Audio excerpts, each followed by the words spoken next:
Thank you so much. I spent 5 years as a federal mediator, and I like to say to folks, when I started as a federal mediator, I was 6'5". When I finished, I was 5'11". You sort of get pounded into the dirt as a mediator, and it was amazing. I thought a mediator would come in like an archangel, kind of bathed in white light, but you don't. You get beaten up by the parties who get tired of beating up on one another. So I learned a lot about negotiations from being there, and I kept really good notes. And because the same patterns emerged. You know, I took great notes on the first case, and then the second case I had, I took fewer notes. In the third case, I took fewer notes because all the stuff had been covered in the prior cases. You know what I mean? So all of a sudden, I realized at a certain point there were very similar patterns. And then writ large, the more time I spent on disputes, realizing there are similar patterns with, Cain and Abel, marriages, labor disputes, etc. You know, the Middle East, very common themes. After a speech one day, a woman came up to me and seriously and said, "Do you do marriage counseling?" I was like, no, I value my life too much. No.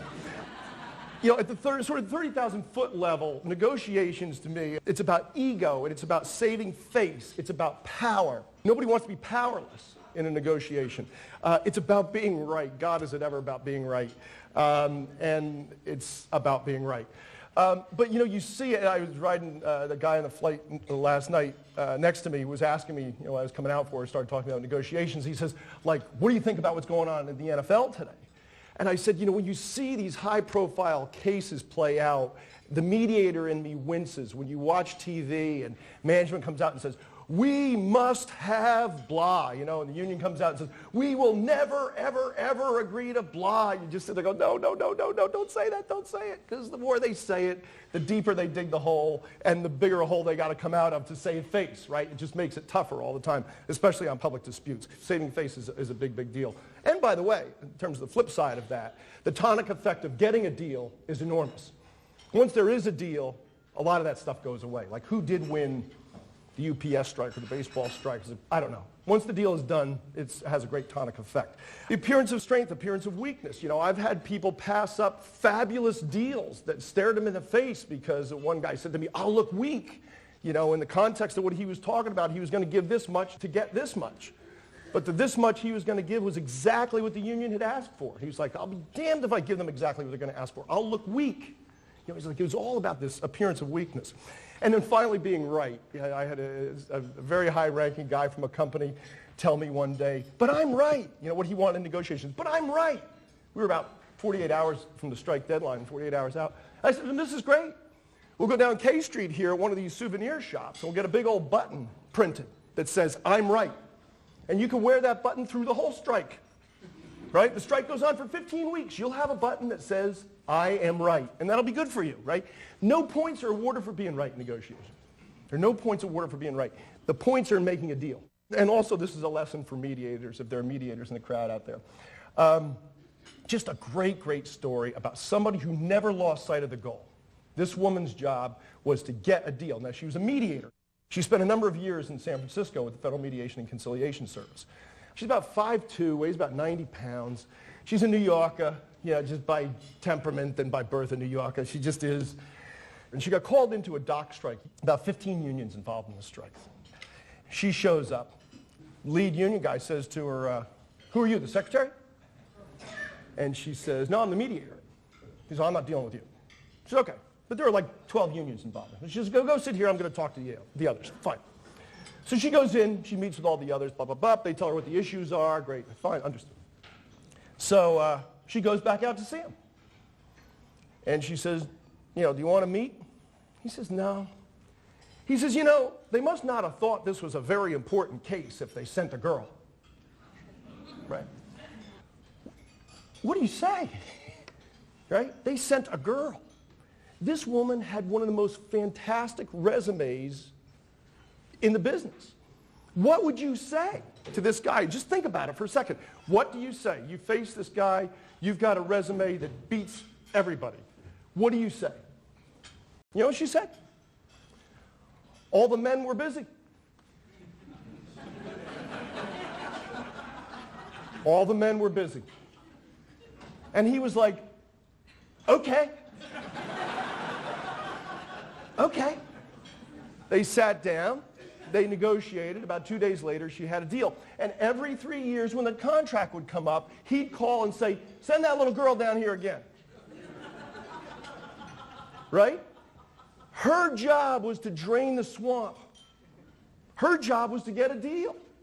Right? Her job wasn't to do thought reform on a Neanderthal. Okay? But when you think about that moment, where did the power go? Right? Think about it. In that moment, where did that power go? She had it all. She had it all. It just washed right by her. All the men are busy. What a great line. So it's just such a great story, and true, about how she just let it all go, you know, sort of the judo theory of negotiations. And when she did, the power shifted. Preparation for negotiation. What I call in terms of preparation, espionage and empathy, right?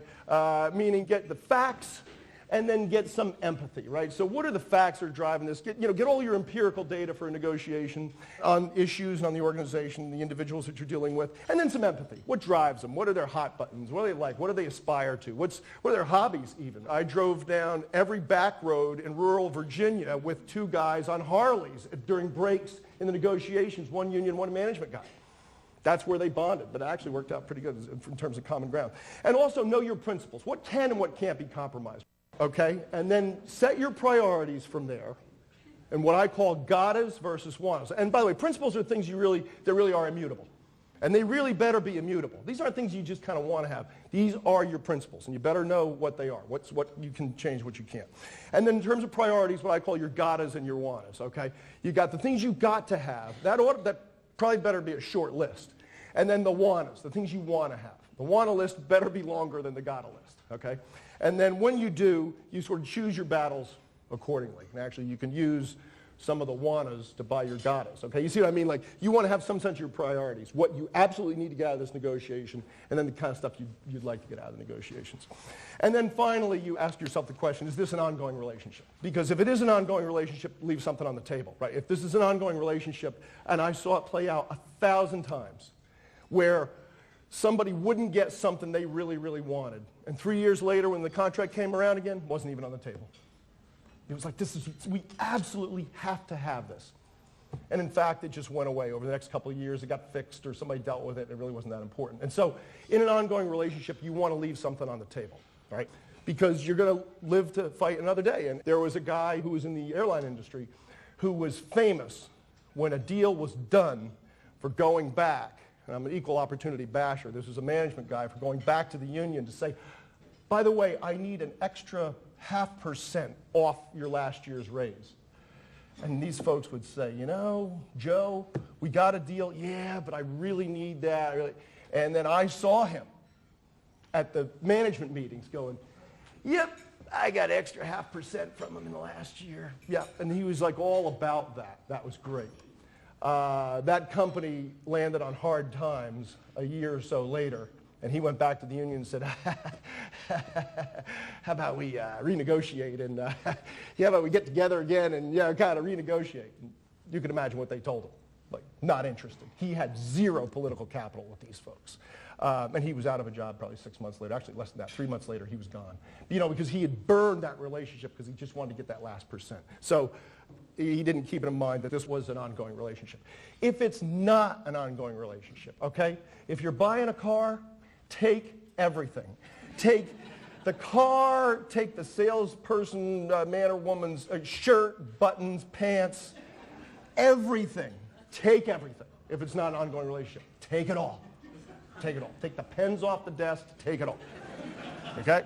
Like as you're leaving and they're naked, go, sorry, I'll just take this pen. Take it all. If it's ongoing, you want to leave something going. Okay? So the basics of conflict resolution. Set the tone, right? And the second piece of it, establish common ground. And this story bears telling on Set the Tone. I did arbitrations for the Better Business Bureau, and a lot of them involved automotive disputes. And there was a young woman in dispute with her car. She bought what was commonly known as a lemon. And she was having a whole lot of trouble with it. And then, you know, whatever it was, like Joe Doak's Chevy, Joe was there himself. Joe came to the hearing himself. So there are just three of us. She told her side of the story. She said, here's my tale of woe. Everything went wrong with this car. And she finished. And then, as was the practice, the procedure, he told his side of the story. And there are clearly differences. He said, no, I think, you know, we probably aren't obligated to do any more, blah, blah, blah. I went back to her. I said, okay, your turn to ask him questions. She was probably early 20s. She said, I have a few questions for him. But before I do, she looked across the table at him. She said, I just want to commend you for your honesty. She says, we disagree on what's going to happen with this car. But you could have cut the facts a lot of different ways, and you didn't. You were very straight with the facts. And I don't know where this is all going, but I just got to say thank you. You were honest, and I appreciate your honesty. Right? I mean, because you're in a room with, there's just me and the two of them, and they disagree. So it's awkward. It's like, you know, being home at Thanksgiving, right? So it's tense. And so all of a sudden, I pushed my chair back from the table. Everybody sort of let down. It was unbelievable. And it's so funny. And he looked across the table at her and said, what kind of car do you want? It was unbelievable. And he said, like, you know, she's like, a Jag. No, not a Jag. So she's like, well, he's okay, they don't make this car this year, but I can get you a comparable model. Great. Come on down tomorrow, I'll get you fixed up. So I always said the moral of the story is, you know, be nice to somebody, get a free car, right? That's it.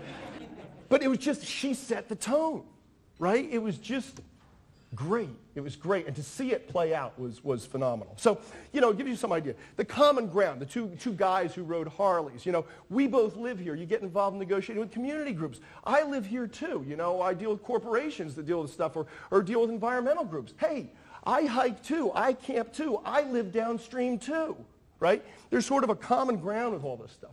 Ignore the rhetoric. You get all sorts of distractions that lead you off the road toward where you're headed, toward draining the swamp. Repeat back and empathize. You know, just sort of understand. I understand what you're talking about. And people talk about what their current concerns are. Don't be worried about talking about your concerns. Repeat back theirs. Okay, I understand. So you're telling me that your concern is blah, blah, blah, blah, blah. Right. Don't impute bad motives. Don't borrow trouble. There's enough conflict in a negotiation. Don't borrow, oh, I know what they're really up to, and I what they're trying. No. Things usually are what they seem. There's a lot of tension in a negotiation. Just get through it and don't borrow trouble. And finally, remove from the table issues that you can't control. In a labor setting, the most common one was CEO pay, right? Like, it just was. People would come in, whether 3% or 2%. It's like, well, your CEO last year made it. What do you want me to do about it? We can negotiate all day, and you can't change it, I can't change it. It just is. It is. This isn't something we can control here. I understand your frustration, but this is something that we can't control. So remove things from the table. If neither party can control them, just get them off the table.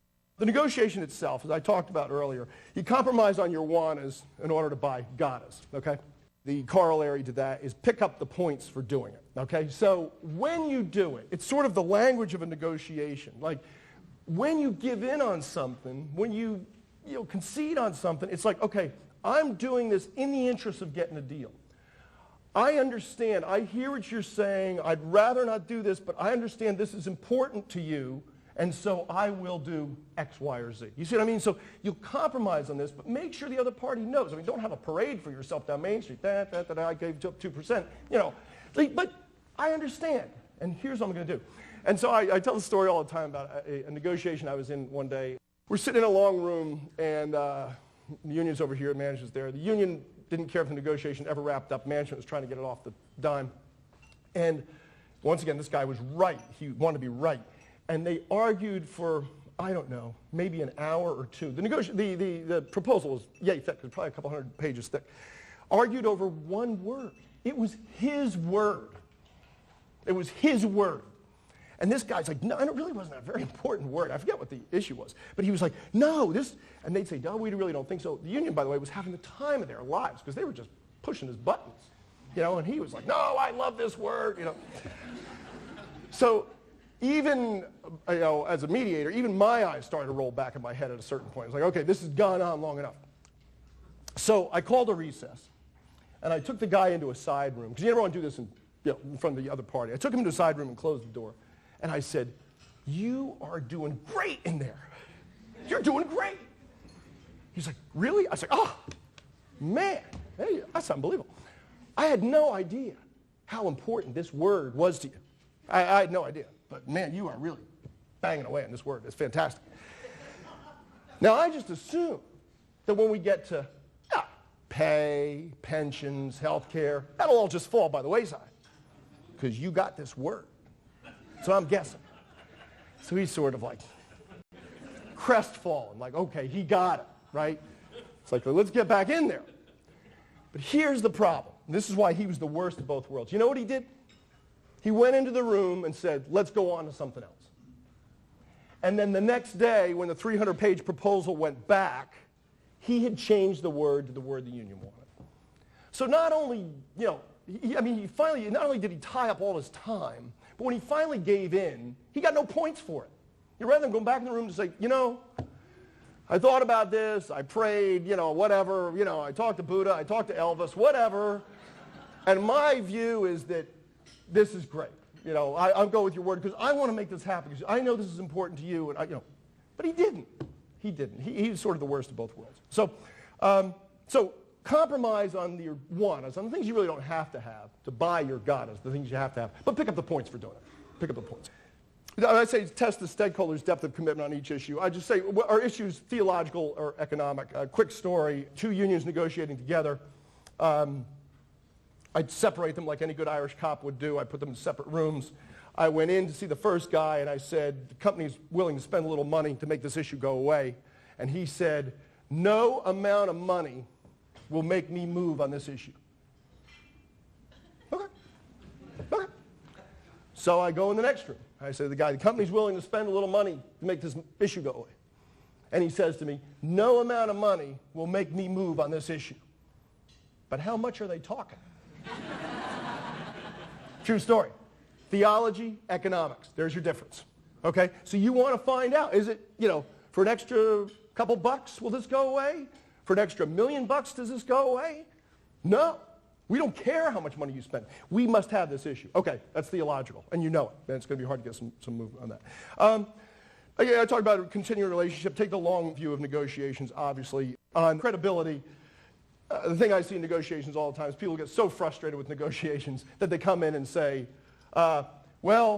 this, you must agree by Tuesday at 1:30, or else. Or else what? What, do you disappear? What happens at 1:35, right? No, artificial deadlines are an area where you lose your credibility. If you really don't have a deadline, don't put it out there because you're going to start losing your credibility. And finally, as I say, in the negotiation itself, brainstorm. It's your job to find a solution. People usually say, here's my proposal, here's my proposal, here's my proposal, here's my proposal. God didn't make me a mediator because I was brilliant about finding solutions. It was just the accident of birth, right? You need to find the solutions, and you need to brainstorm on that too. Okay, fine, let's get to some rules, and these are just fun. Everything is negotiable. Nothing's ever off the table. And on the second phase is what I just alluded to in terms of artificial deadlines and things. I loved it, but people would always say, if you don't take this by Wednesday, it's off the table. Where do things go when they go off the table? I don't know where things go when they go off the table. I don't know. So, the truth is, it's never off the table. Once they've seen it, it's there. You can't, that's gone. Why? Because you didn't take it, and that made me mad. Right? That's what you're saying.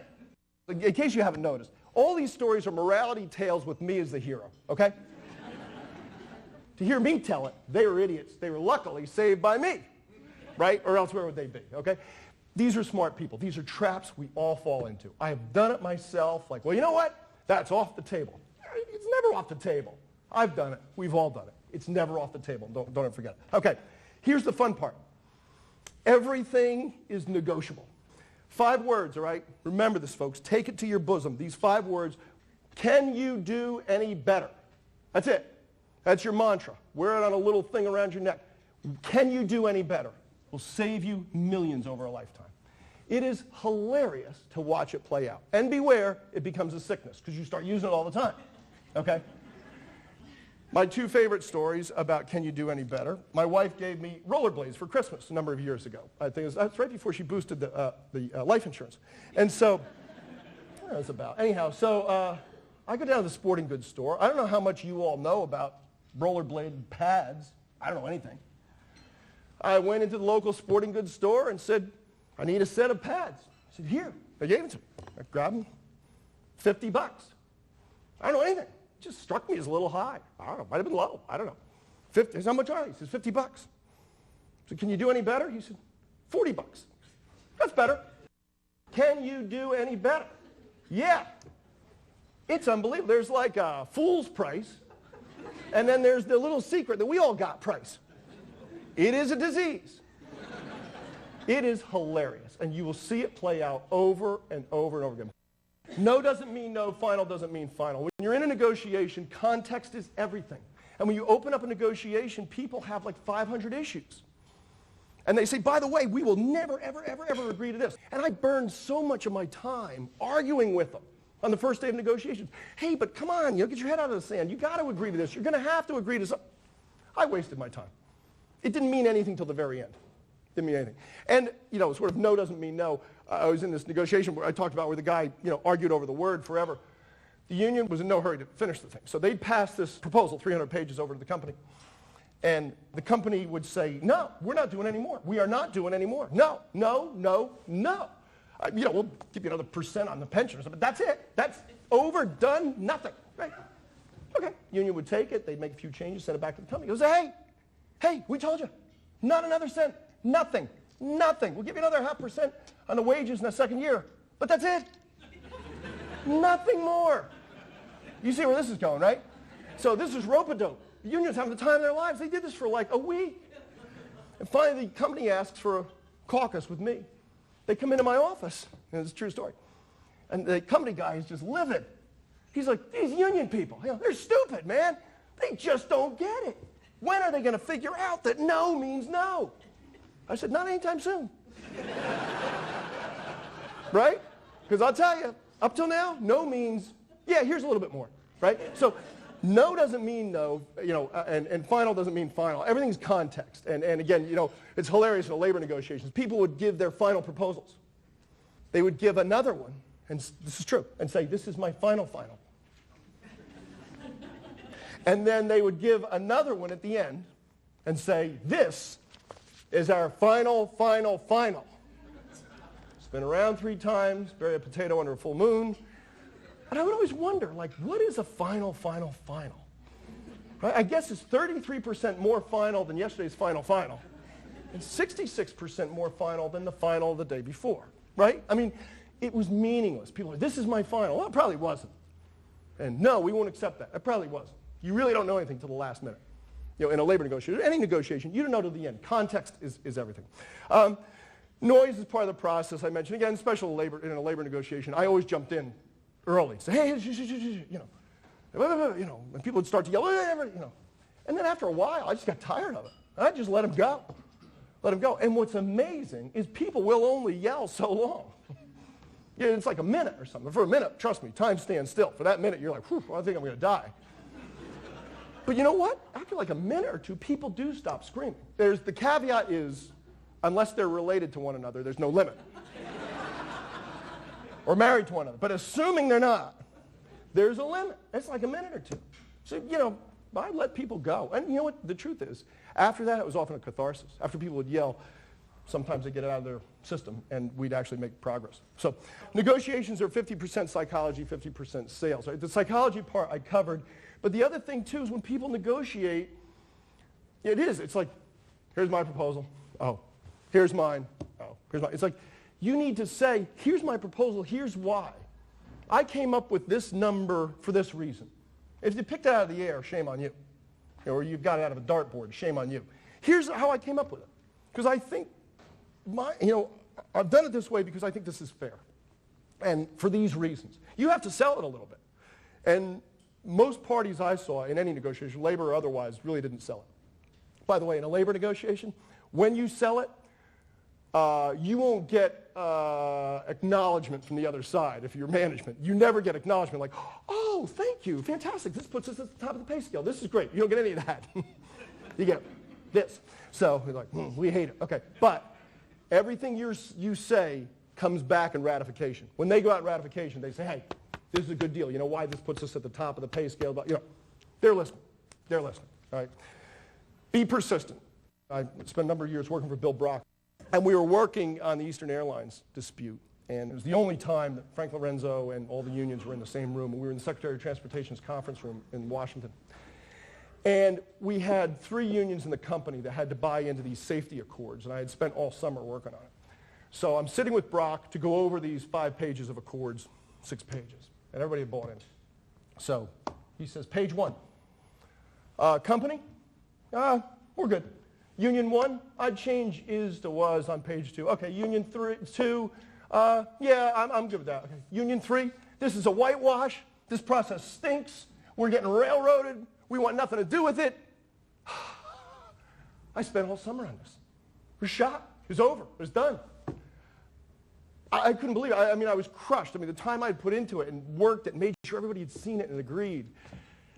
And I was just sitting there like my life flashing before my eyes. And I hear Brock say, page 2. Page 2? We got nobody on page 1. Page 2, company, no comment. Union number 1, we're good. Union number 2, we'd change this word. Union number 3, this is a whitewash. We're being railroaded. This process stinks. We want nothing to do with it. That's it. I'm done. I closed my briefcase, put my pen away. I was in the fetal position, as I recall. And I hear Brock say, page 3. I'm like, this guy's supposed to be smart. He's either deaf or he's an idiot. Like, they're not on board. Hello? Not on board. The man screaming whitewash at us over there, he's not with us. Okay? Page 3. Company says I'd make this change. Union 1 says we're good. Union 2 says I'd make this change. Union 3 says I'd move that last paragraph to blah, blah, blah. Right? And so Brock was never rude. He wasn't dismissive. There were other parties in that room. He just kept going. They weren't going to just have the veto power over this thing. And at that moment, they bought in. At that moment, they bought in. And I learned such a lesson about the value of persistence that day. I would have left. I would have left after page 1. I was gone. Done. That's it. But it's like, it's never over. It's never over. I say on here, don't negotiate, mediate. The best negotiators I saw took me right out of the picture. I was a federal mediator. I was going to get paid whether I showed up or not, right? I mean, this was great. The best negotiators I saw took me out of the picture. They were the mediator. Okay, I understand. Okay, so your problem, your concerns on this are blah-de-blah. Okay. Well, how do we address that? Because, see, here's where we're coming from, but I hear you and I understand your problem. So is there a way we can do it where you would still get this and I... Brilliant. There was a guy who was the top negotiator for United Airlines. He's not there anymore. It was wonderful. He also had a degree in psychology, which I always wondered probably helped him out a lot. People always say, like, what's a good training for a mediator? I said, well, if you worked at a daycare center, you're good. Don't negotiate, mediate. When you mediate, when you set yourself up as the mediator, it's great. You can. And again, it's a power thing. You're the mediator. You're there to make a deal. You work for Stanford University. You work for XYZ company. It's okay. You're there to get a deal. What's the problem? We're going to work on this together. I hear you. I understand your problem. We don't do that. We usually fall into our roles. I'm here to represent this company, so I'm going to yell at you, and you're going to yell at me. Don't do it that way. I'm the mediator. Just be the mediator, and you'll get a deal. Negotiations are full of ups and downs. It's obvious. It's never over. It's never, ever over. And we had a case once that literally was at the strike deadline, and we were done, and I had done everything, and both parties couldn't get there, and it was very sad.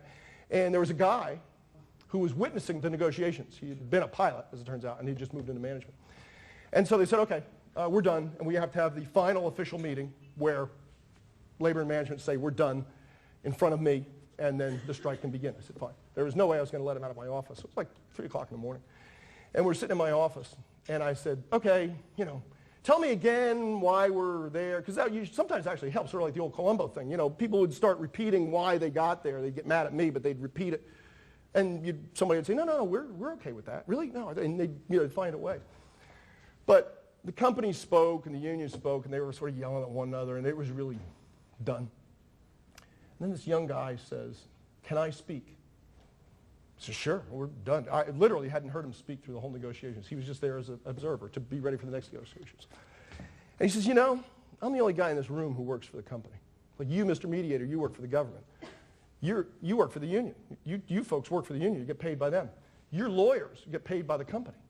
I'm the only employee in this room. And let me tell you what this strike is going to mean to my company and my friends. 3 o'clock in the morning. We're in a small room. And he begins to talk about the company they've built and what the strike will do. And as he begins to speak, tears just start streaming down his cheeks. It was one of the most powerful things I had ever seen in my life. It was dead silent. And he spoke softly and he talked about it. And when he finished, it was just dead silent. And somebody started to speak and said, well, I guess we could, we'll figure out something on wages. I guess we could probably defer this for the next negotiation. And, the nose of that plane was an inch off the ground.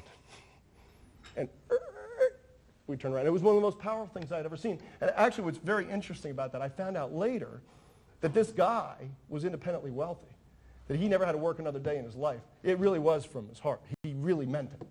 He really worried about his friends and his company. It really wasn't about him. And so, same thing, I learned the lesson again that you think it's over. This was past the 11th hour. This was the 12th hour. It's done. This was the official meeting for them to convey, we're done.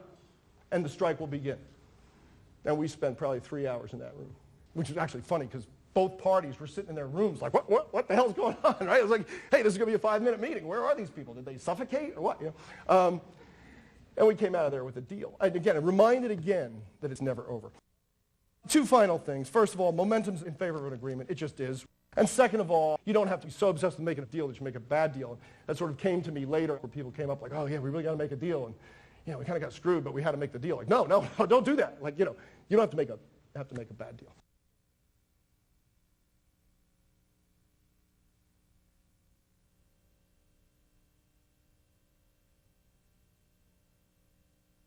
We bought a house in our neighborhood, and we paid X for it. And then a friend of ours was buying one of the last few houses in the neighborhood, and she's a single mom, and she said, hey, will you help me negotiate the price? I said, great. So I went to see the builder. This is like, 10 years ago or something. And he was just stuck on X on that price.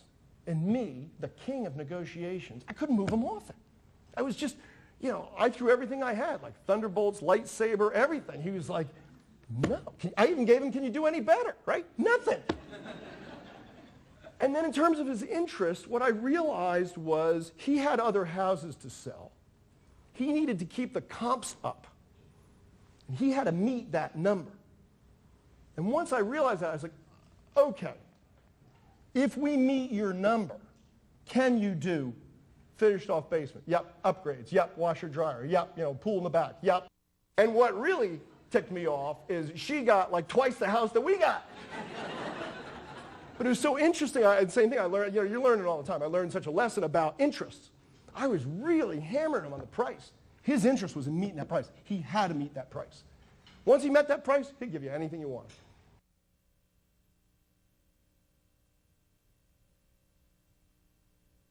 Impossible.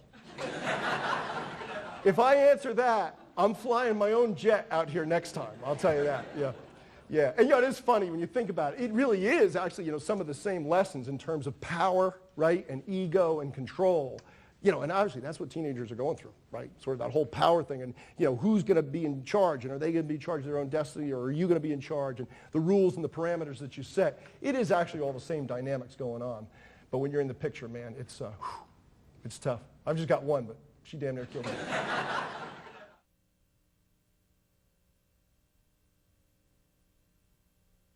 The first rule is the same thing in terms of credibility. It better be genuine, right? And threats sort of are icky, but disingenuous threats are really bad, So, because the flip side of artificial deadlines would be in the labor setting, the union saying like, we're going to strike or Okay, well, are they or aren't they? I mean, that's a real threat out there. Or is it just something they're hanging out that's never really going to happen, and they're just, they lose credibility on that? My view, and it's also in making proposals, to me, the ideal proposal is one that's just out of the other side's reach, okay? And this ties into the threat thing, is that sometimes people make outrageous proposals. And I tell people all the time, you can do that, but just do it with your eyes wide open. That it's a threat. Like if you're going to make an outrageous proposal, just do it knowing that you're doing it to get the other side angry, and do it that way. But to me, threats are, I guess threats aren't threats if they're real. If you say, look, this is really what's going to happen. But to me, it doesn't help the process at all for people to be threatening one another. They really need to be talking through how they're going to get out of this swamp and not digging the hole any deeper.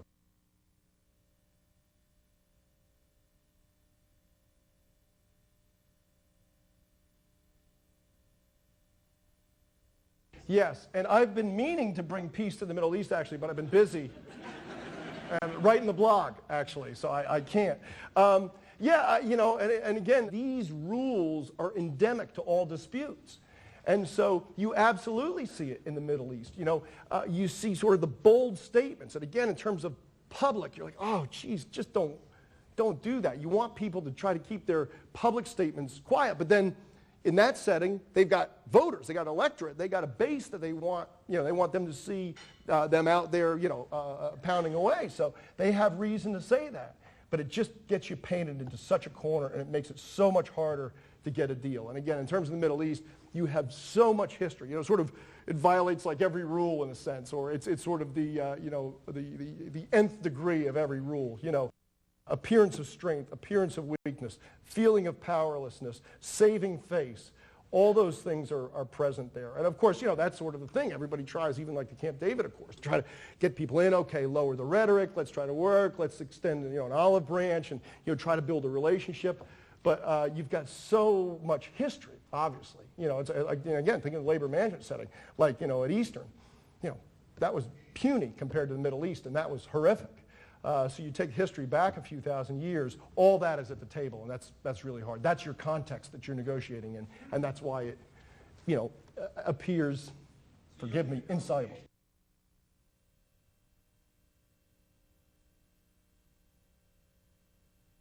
If you're not, it's very hard. It's very hard. If you're in the room and the person you're talking to always has to go out, a day or every week or something and get it approved or okayed, it's maddening. You really need the decision maker at the table. Well, I talk about rope-a-dope. It's like, well, I'd agree with you, but the other person wouldn't. Sometimes you just have to say, we got to get so-and-so in here. We just do, because otherwise we're going to go around and around and around and waste our time. Who's the ultimate decision maker here? Let's visit with them and let's get this done. And again, if you can get it done, then that's fine. I don't need the ultimate decision maker. Let's keep moving forward on this and checking off the items we need to get resolved and build a relationship as we go. That's good. But if the person you're talking to can't make any of the decisions, you're spinning your wheels and wasting your time too. Because again, what I'm thinking of when I'm answering your question is, in again the labor setting, the union guys would say, let's get the CEO, and gals would say, let's get the CEO in here. But the truth is, the negotiator had the power to make a lot of those decisions. As long as they could, that's fine. You really didn't need the CEO at the table. You know what I mean? So it's a yin and yang. But if you're on the side where, if you're dealing with somebody who can't make decisions, right, who doesn't have the authority to negotiate and say yay or nay to something, then you're spinning your wheels. You got to say, look, we're wasting our time. You better get somebody here who we can work with to get this stuff done. That's sort of issue one. In my view, ultimately, you need the decision maker at the table. That's the first thing. But then separate and apart from that, in terms of the layers of interests, it is knowing, and I had negotiations one day where the head of all the negotiators was leaving. And so they all wanted his job. And they all assumed they weren't going to get his job by being squishes in negotiations. So they were all trying to outdo one another by being tougher and tougher and tougher. It was like an impossible negotiation. Every time somebody would weaken, the other three would pile in and go, no, we can't accept that. It was unbelievable. So to me, again, it's just in terms of context. Have the decision maker at the table, but also the person you're dealing with, just understand they've got shareholders, constituents, an electorate, sort of understanding where they're coming from is a huge step in the right direction. You see what I mean? That's why I talk about layers of interest. Like, You got to, even when you have the decision maker, what's pushing their buttons? Everybody's got a boss. Who do they answer to? And what's their boss telling them? What's driving them? To the extent you understand that, it helps you be the mediator. Like, okay, I know what you need. You need to come out of this with a deal that looks like this, this, and that, because I know what the person you report to is going to be looking for, even if it's the board of directors. So let me help you shape that.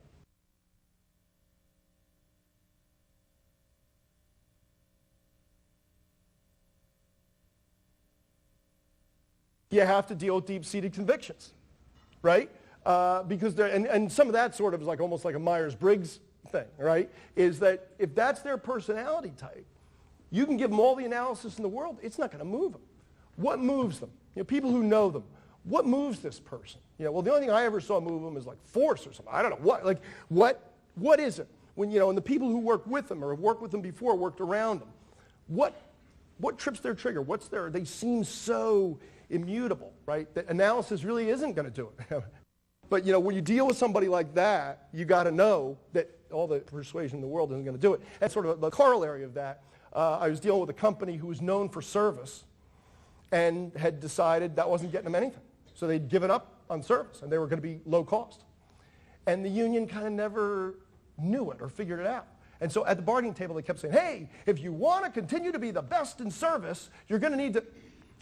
It didn't mean anything. It wasn't convincing anybody. The train had left the station a long time ago. So it is a matter of, okay, my way of dealing with things, which is to analyze things and empirical data that changes my mind, doesn't change theirs. What does? Political pressure, this, gut feel, okay, I need to deal with that, or it gets somebody who deals that way with me to help me talk to them.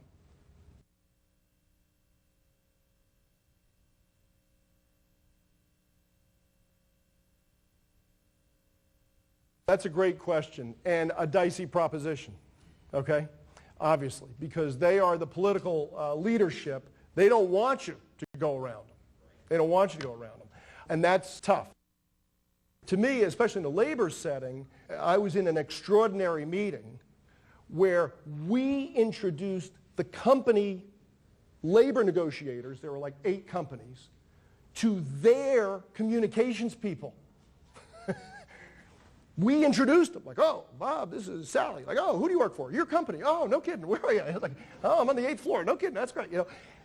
They never talked to one another. And we developed a communications plan where, at least in this case, the company was out communicating with employees.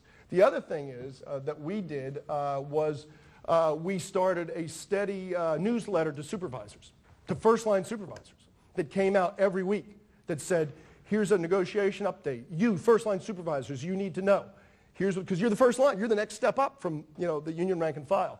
Here's what's going on. We did this, we did this, we did that. And what happened in most cases is the supervisors would give it to the union folks.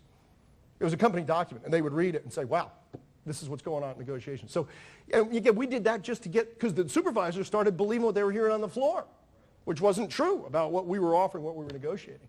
So it's like when all else fails, try communications. And it really was building in a communications apparatus where people would, we'd communicate with first-line supervisors and with the employees so they knew what our goals were from negotiations, what we were trying to accomplish.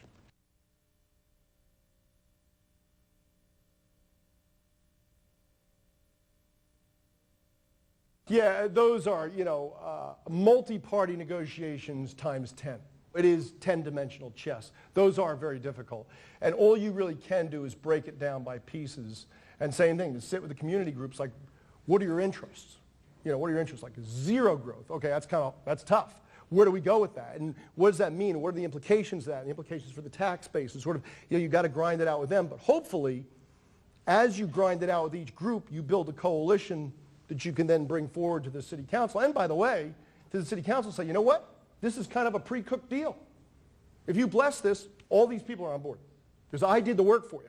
I went and talked to these groups, and this is what they've agreed, and there are quids for the quo, and we've talked to them. They're going to get this, and I'll get that. And so here we are, city council, with all these people. And look, there's left, there's right. We're all part of the same deal.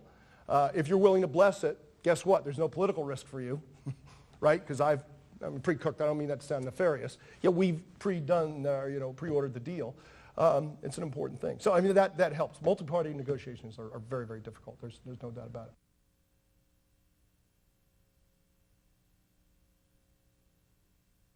For them to say, look, what are your interests? What are your interests? If they say our interest is price only, then you're in a different place. You see what I mean? My experience is very few people say price only in the business world. They're saying price, and we've got to have some quality, right? So to me, it's a conversation to say, what are your interests? Price. Do you care whether it works or not? Do you care whether it's going to be durable, whether it's going to last? Do you care about that? And you know what? The truth is, if they say absolutely not, then you know where you are. You're done, right? Okay, fine. Because we're not going to compete just on price. We compete on price and quality. So if anybody here cares about quality, and on those, it's interesting because what you can do sometimes is go to other allies in the company, right? So you have like the engineering people come forward to say, hey, by the way, and same thing, like, who the hell are you? I'm the engineer. Like, oh, well, I've never met you before. I'm negotiating, the sale of whatever we're doing. I'm an engineer. Whatever you're doing, don't buy so-and-so stuff because it's shoddy. So look for other allies in the company. The customer service people who have to deal with the returns of the competitor's product. Like, please, whatever you do, don't get more of this stuff because it's costing us a lot of irate customers. You reach out, you find other allies in the company who then go back to that person to say, you know what? It's price and quality. And if you want quality, you got to go with this guy's stuff. Thanks, everybody. See you.